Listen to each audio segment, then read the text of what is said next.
Yo,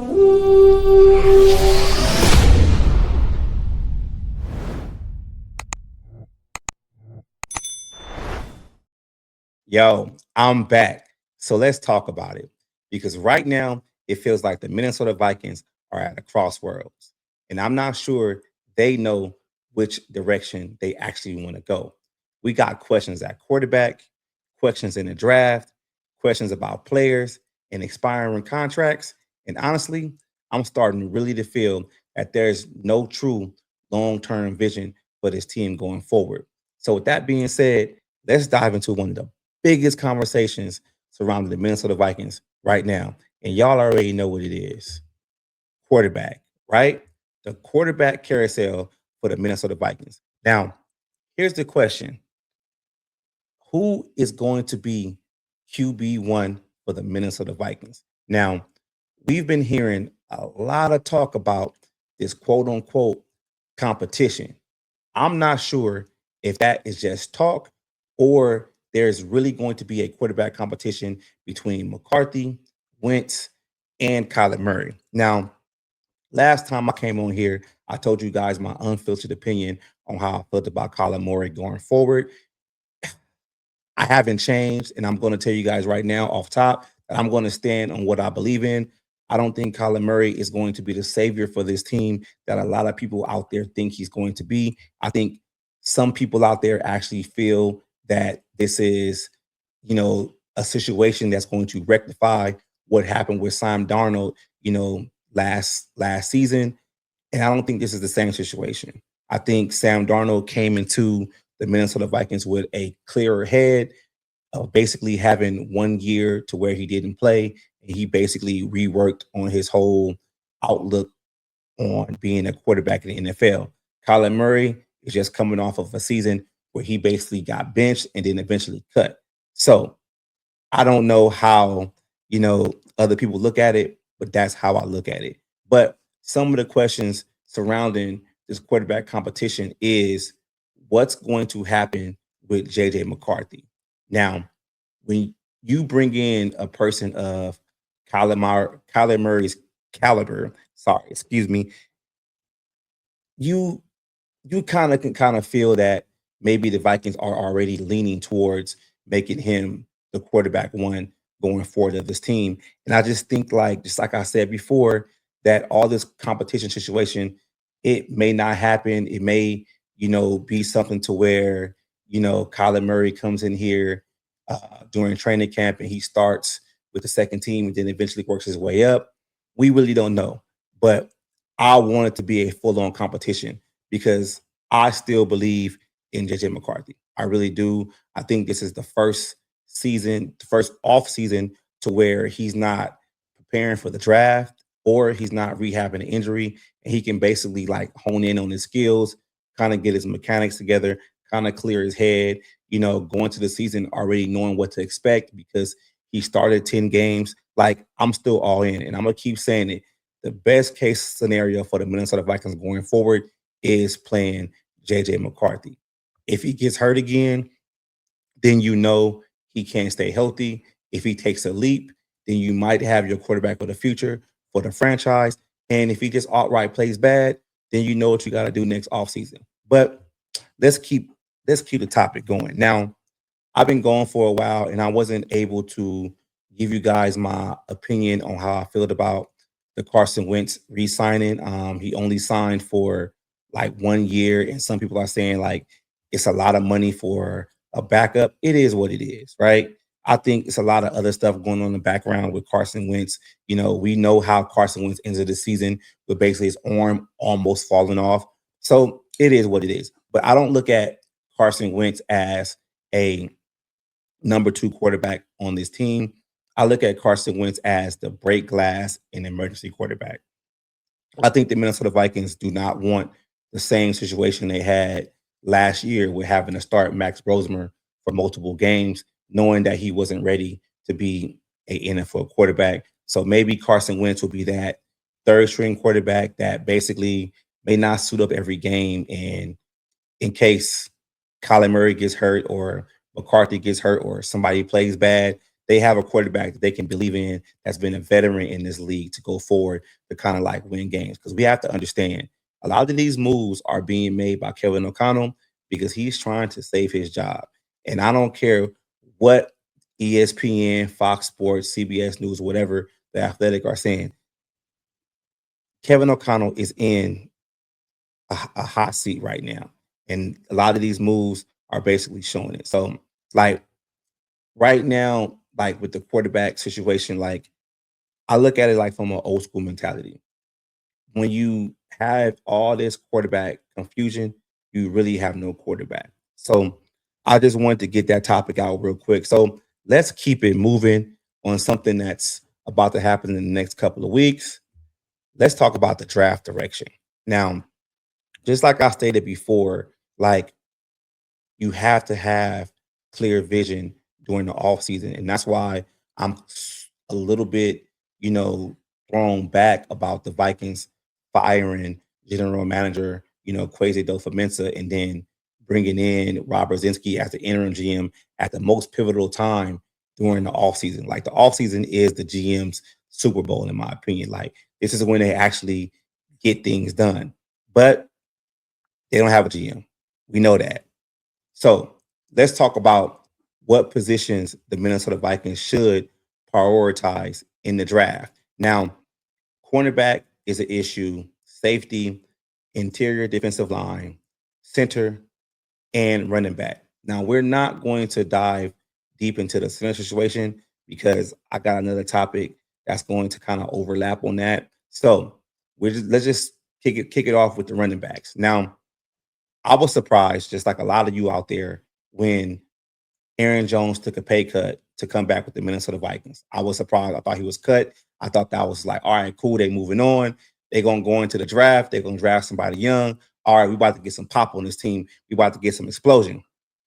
I'm not sure they're gonna do that in this draft. I think they might be set at running back. Maybe if somebody falls, you know, they can pick him up, but I don't think they're going into this draft where after the signing of Aaron Jones of actually getting a young running back, which is disappointing to me because I feel like that's what's needed on this roster to kind of make this offense pop a little bit more. I understand the passing game. You can go down the field with Justin Jefferson and Jordan Addison, but if you have that explosive running back, it can unlock that whole offense. And I think the Vikings, with re-signing Aaron Jones, are going to fall short of that. Now, with the interior defensive line, there are a lot of young guys developing in the background with this team. You have the emergence of Jalen Redmond. You have Tyree Ingram Dawkins. You have Levi Jake Rodriguez. You have Elijah Williams that made the team last year. So there's guys there. But what's missing on that interior D line is a big dog, one stuffing defensive tackle. Maybe they do that in the draft, first round, maybe second round. There's guys out there that they can target. I'm open to it. And you can pair that with what you already have because the Vikings did have problems last year in stopping the run. Let's not, you know, glass over that situation. Pittsburgh Steelers basically ran down our throats. Like, and I think it was what, Kenneth Gainwell? Like, come on now. It's Kenneth Gainwell. He ran all over us. And then the Los Angeles Charger game, I forgot the guy's name, but he was like a third string running back, and he ran all over us too. So the Vikings do have interior D line problems when stopping the run. I just think they kind of like overshot it last year when they were basically trying to get interior pass rush. And I'm gonna say it right now, it was a big mistake with you know trading away Harrison Phillips because he was your run stopper. So defensive interior line is a need, and I think that's one of the directions the Vikings should go in the draft. Now, I'm gonna lump the DBs together, right? I'm gonna lump the safeties and the corners together because they're all in the DB room, right? They have different jobs, but they're all in DB room. Now, Vikings only signed one defensive back in the offseason, so they have three backs. That's playable, right? But we still don't know what the Vikings are going to do at safety. There's still talk about Harrison Smith coming back for another season. I don't know why. I think he's done, but that's a conversation for another day. But they have to figure something out. Either they're going to have to bring in a young safety or a young corner. or maybe a combination of both.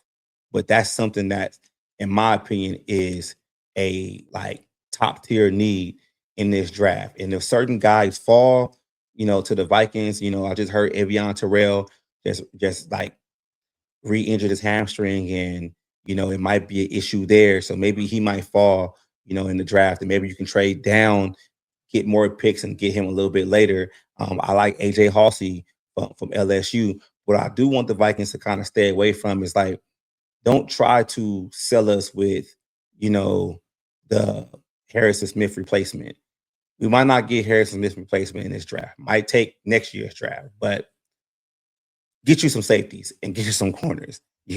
Like that's just something that needs to get done. So now I'm gonna go into a topic that everybody thought would have kind of had some kind of result right now, but what's going on? So let's get into it.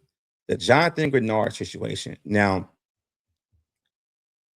I just, read some reports and I heard some other, things of people close to the team about what's really going on, with Jonathan Greenard, and Kevin O'Connell just spoke, and he, gave his 2 cents, and he basically said that the team has no plans as of right now to trade Jonathan Greenard, and he predicts that he's going to be on the roster next season. All right, cool. That could be coach slash GM talk. We already know how it goes, but we have to read between the lines. Now, the whole issue with Jonathan Greenard is he wants a pay raise, right? He wants to be, paid accordingly for what he does on the football field, and he wants to mirror some of the top, edge rushers in this league, the Myles Garrett's, the TJ Watts, all those guys, the Aiden Hutchinson. He wants to be comparable to that. I don't think Jonathan Greenard is on that level. I think he's great, but he's not on that level. So that's what's holding the situation up, because what I've heard was there are multiple teams that wanted to trade for Jonathan Greenard, right now, give him a couple of draft picks, whatever, maybe, some draft picks in day 2, which is great. But the whole thing about it is what's holding it up is they don't want to trade for Jonathan Greenard. They already know they're gonna have to give him a new contract.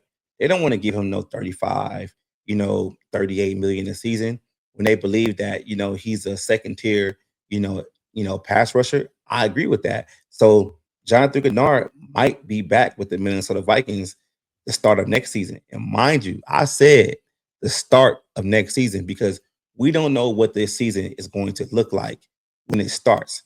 There could be a possibility to where, let's say the Vikings are 4-8 again, and the season is basically over. And before the trade deadline, you got teams out there, vying for a playoff spot and think they're an edge rusher away to actually get to the Super Bowl. Then you could offload them in, and you could probably get a better asking price too because it's mid-season. So that's how I see it. And y'all know, like on the outside looking in, how I feel about the development on this roster. I just feel like Jonathan Greenard at this point is a luxury, and you drafted Dallas Turner for a reason. I know Brian Flores can scheme some things and kind of figure something out to get Greenard, Dallas Turner and Van Ginkel on the field at the same time. But at the end of the day, Jonathan Greenard wants a pay raise. So if you're not willing to give him that pay raise, it's only a matter of time before he walks, and he only has like 1 year left on his contract. So let's keep this moving. Now, this is a big issue with me because this is the GM talk, right? And I just think the Minnesota Vikings have lack of vision going forward, right? Maybe I'm interpreting it wrong. Maybe I need to like sit back and think about it through a different lens and play different scenarios in my head. But I just still go back to my whole thing is like this was the worst time to fire your general manager. And if they're really, allowing Rob Brzezinski to basically have on the job, interview basically so he can show that he can do the job, that's cool. That's cool. But I just hope that Rob has some kind of long-term vision because I want this franchise to succeed, right? I don't want to be making the playoffs every other year. I don't want that. I don't want the Vikings to consistently rely on free agents to come here to actually fill needs. I don't want to keep doing that. I want, the Vikings to develop players. Like I want to become like that mainstay. You get what I'm saying? I really want to be in the win now mode with this team because it's like I always talk about, and I said before, man, like the Vikings are not in win now mode. They should be trying to tear this down and actually rebuild for the future. And you can't be in win now mode when you're only making the playoffs every other year. When you're in win now mode, you're making the playoffs every year, right? You're competing every year. You're going to the divisional round. You're going to your prospective, title game, or you're going to the Super Bowl. There's only a handful of teams in this league that are actually in win now mode. Everybody else is just waiting to and hoping to get to the playoffs and see what happens. And I just gotta say that because that's just how I see it. And I just don't think like this team is basically a quarterback away, a coach away. They have a lot of things that they gotta figure out to get to that win now mode. And I understand quarterback is the top position in this league, but we don't even know if they've gotten that right. That's just what I'm saying. Like I'm asking we need a true general manager. Maybe Rob will be it going forward. We don't know. Maybe everything I'm saying now, is going to be shit, and Rob is going to have a great draft, and the rest of the offseason is going to pan out. We really don't know. But I'm just, as a Viking fan, I'm just kind of worried about that shit right now. So now, this is a topic. This is the topic that I talked about. I talked about a little bit, with hold on real quick. There we go. This is a topic I talked about with, going into the draft. So Kevin O'Connell talked about Blake Brandell being moved permanently to center. Now, I don't like it.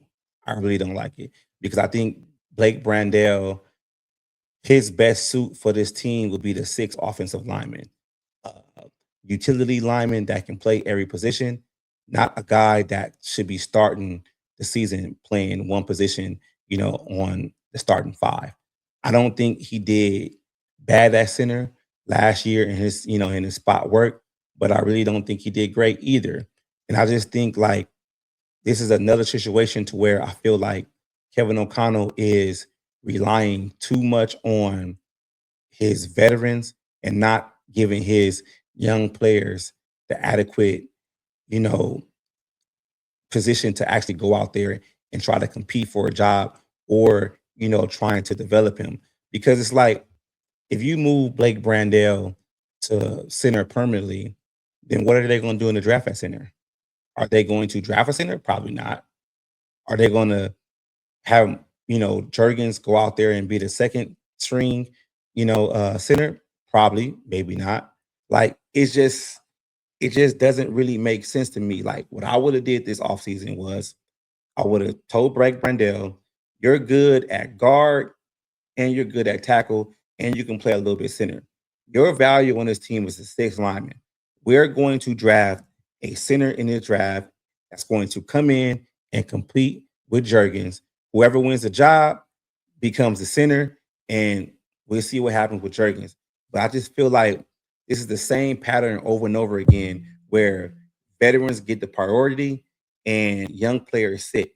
And I just can't understand like this whole like how are they supposed to develop players, right? So you have these young guys that are supposed to be developing in the background, and then when you give them the opportunity, yes, they make mistakes, but after they make mistakes, it seems like this coaching staff just buries them. Like we've seen it multiple times with multiple positions, right? Ty Chandler, for example, he came into the league. He was supposed to be, this flashy running back. He had explosion, but he lacked, pass protection. All right, cool, whatever. Came out there, missed a couple of assignments on power protection, relegated to the end of the bench. Jurgens played, in spot duty when Ryan Kelly initially got hurt. Boom, made some mistakes. They think they throwing in Brandon, even though Jurgens had an injury, but Jurgens shouldn't have got that job back. Like he's been playing center for a long time, longer than Blake Brandell, right? Like look at Walter Ross situation, right? They go out there and they sign Justin School. Like what are you doing? Like, do these guys just suck or you're not giving them adequate opportunities? This is how I felt about the last season, right? When they became 4-8 and basically any shot at the playoffs was basically gone, I would have deactivated Brian O'Neill, Ryan Kelly, and Christian Darrisaw. Even though they did that eventually, I would have did it earlier and would have said, yo, let's see what these young guys actually got. Let's see what they can do. Didn't do it. Didn't do it. Like it's just it's ridiculous. It's just ridiculous for me. Like we still having this conversation like over and over again. But so let's keep it moving. Let's keep it moving. All right. So now I got some actual roster news, right? Oh shit. I didn't even put that one up there. So all right. So we're gonna do it like this. I'm just gonna there we go. There we go. There we go. So actually, I got some roster news.